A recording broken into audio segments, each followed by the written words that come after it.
Peoples party ने इब्तदाई तौर पे अपोजिशन को छोड़ दें, वो इत्तेहादी जमात आपकी, उसने बड़े तहफ़्फ़ुज़ात का इजहार किया था।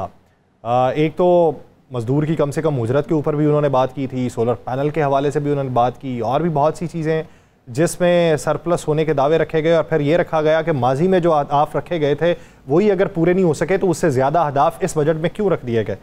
क्या उनको सांचे में ढाल लिया गया, राम कर लिया गया, तायीद कर ली उन्होंने आपके मौक़िफ़ की, या फिर बग़ैर उनकी तायीद के ही बजट की मंजूरी का रास्ता जो है वो हमवार हुआ है? बिस्मिल्लाहिर्रहमानिर्रहीम, बहुत शुक्रिया यासिर रशीद। देखें, जो हुक्मरान होता है वो पॉलिटिकल पार्टी होती है। पॉलिटिकल पार्टी और पॉलिटिकल लीडर्स जो हैं वो हमेशा ये चाहते हैं कि वो मैक्सिमम रिलीफ दे सके अपने अवाम को, अपने मुल्क को, अपने लोगों को।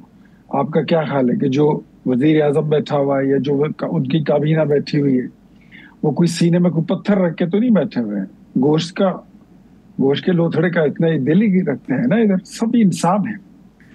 लेकिन जो मैं अभी आपकी जो ब्रेक से पहले आपकी और राना साहब की गुफ्तगू थी, मैंने वो सारी सुनी है कि क्या चीज सस्ती हुई मुल्क पे, गरीब को क्या फायदा हुआ। मुझे ये बताइए, आज से 3 साल पहले आपकी इकोनॉमी कहाँ खड़ी? पाकिस्तान टूटने की बातें हो रही थी, 3 टुकड़े होने की बातें कर रहे थे लोग, सोमालिया और श्रीलंका और दिवालिया होने के ऐलानात हो रहे थे, एलसियां नहीं खुल रही है, लोग बच्चों को ले जाके दरिया के नहर में के बीच में खड़े करके अपने बच्चों को दरिया में फेंक रहे थे। ये हालात थे आपके। वहां से कश्ती निकाल के लाए हैं इन कुछ 2.5-3 सालों में।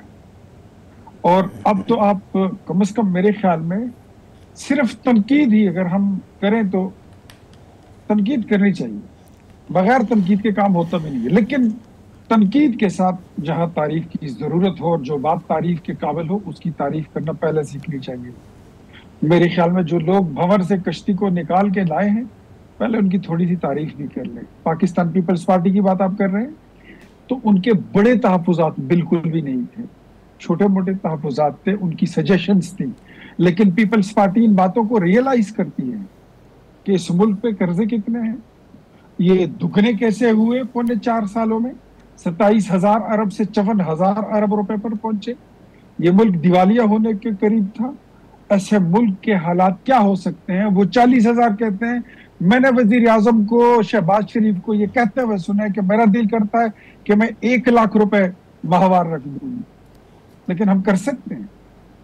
पेट्रोल 40 रुपए का कर दूं, जो कभी इमरान खान साहब ने ऐलान किया था कि 65 में महंगा है, हम 40 में देंगे। बिजली का यूनिट 1 रुपए का कर दूं। Do we have the capabilities? क्या हमारे हालात हमें इजाजत देते हैं? हमारी जेब हमें इजाजत देती है?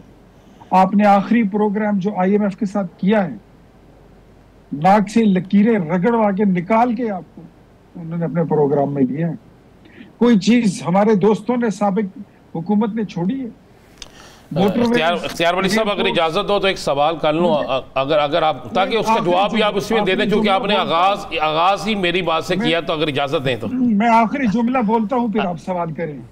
मोटरवेज, एयरपोर्ट्स, गवादर पोर्ट और स्टेट बैंक ऑफ पाकिस्तान तक ये गिरवी रखवा चुके हैं, और इतनी कमजोर, लागर, बीमार और ऐसी मईशत जो आंखों के ये जुम्बश करने से भी उसके भी लायक नहीं थी, उसको बाहर निकाल के लाए हैं। अब तो अल्हम्दुलिल्लाह आपको भी महसूस हो रहा है कि आपकी मईशत अपने पैरों पे खड़ी हो गई है, तो इंशाअल्लाह वल अजीज आपकी जमहूरियत भी पैरों पे खड़ी हो जाएगी। अब आप सवाल करें। चलें, इस मुल्क में 3 साल या 4 साल PTI की हुकूमत, और इस मुल्क में मुस्लिम लीग नून, पीपल्स पार्टी की हुकूमत का दुरानियाँ देख लें।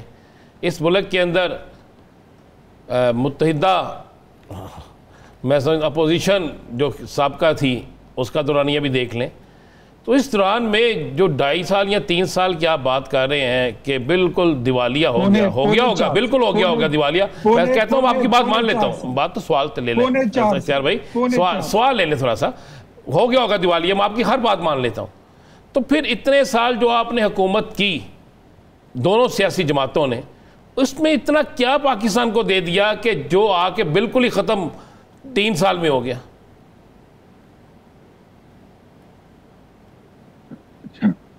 सबसे पहले आपको इंफ्रास्ट्रक्चर दिया, मोटरवेज बना के दिए, एटमी धमाके करके दिए, मिसाइल बना के दिए, होरी क्या, शाहीन क्या, अब्दाली क्या, JF-17 थंडर क्या, कौन से जहाज है, कौन सी ताकत है जो आपके पास नहीं है।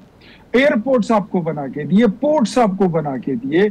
आपके मेरे ख्याल में मुल्क में जितनी इंडस्ट्रियलाइजेशन हुई वो नवाज शरीफ के दौर में ही हुई है। आपकी इकोनॉमी को इतना स्ट्रेंथन कर दिया था कि 2016 में IMF को आप गुड बाय कहते हैं।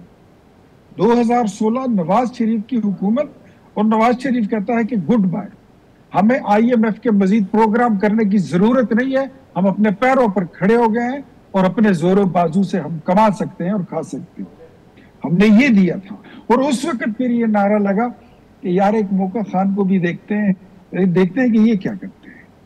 देख लिया, वही उसी को आपने कहा कि पौने 4 साल में उन्होंने क्या किया। तो मैंने तो पहले आपको दबे लहजे में कहा, दबे लफ्जों में, अभी मैं बबांगे दोहल आपको वाज़े अल्फाज में कहता हूं कि पाकिस्तान बनने से लेकर 2021 तक पाकिस्तान पे जो कर्जा था वो टोटल 27,000 अरब रुपए का था, टोटल 27,000, और वापसी का सफर शुरू हो गया था। पेट्रोल नीचे आ रहा था, डॉलर नीचे आ रहा था, वो डॉलर जिसमें शेख रशीद ने कहा था कि मैं इस्तीफा दे दूंगा अगर ये 100 रुपए से नीचे आ जाए, और वो नीचे आ गया था, लेकिन उसने इस्तीफा फिर भी नहीं दिया था। पेट्रोल सस्ता हो गया, इकोनॉमी मजबूत हो गई, लेकिन 27,000 अरब का कर्जा जब ये गए पौने 4 साल की हुकूमत करने के बाद इमरान खान साहब और तहरीक इंसाफ, ये 54,000 पे पहुंच चुका था। यही वो शाह खजाना है जो आज और हम काट रहे हैं और भुगत रहे हैं।